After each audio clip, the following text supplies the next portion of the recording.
Today, we would just, as Minister of Infrastructure, also covering Water Authority of Fiji. I understand the situation in the weekend with regards to the Suva Nausori area. And we have, as Water Authority has explained, done some recovery works in terms of water restoration and also in terms of the delivery of water during that time.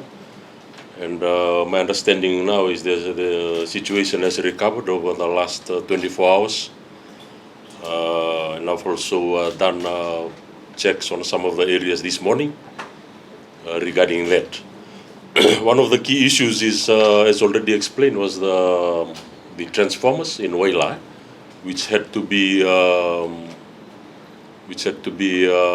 put online, and that while doing that, we had to cut off the water supply. So unfortunately, in the situation doesn't allow for continued water supply in terms of redundancy, and that is one of the key issues which we will be looking at as a government as we move forward in the next 4 years. I know it's difficult, but these are situations which we have inherited as a government. But for me, I could say it was the fault of the last government, but there's no point in doing that. What we need to do now, as we are working with the Water Authority of Fiji, is recognize that some works have been done.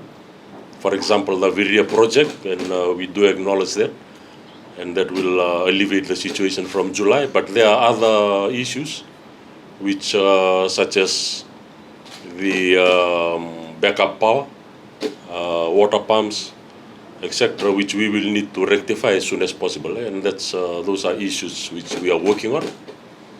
And in terms of the Suva Nausori area, you will note the growth, the astronomical growth in population, not only population but also urban build-up, which needs to go hand in hand with the infrastructure, and that's our current focus right now, to have plans in place to rectify or to mitigate that in terms of more water reservoirs, pumps, and in order to ensure that there's continued supply of water.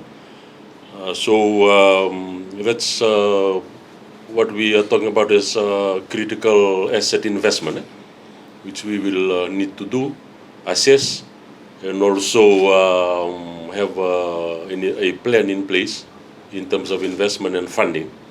And that is also part of my focus moving forward, discussing with our development partners to have that in place.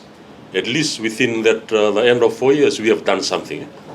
And if we go on to 8 years, that would be better, because we would do more in terms of having a more resilient water systems in place.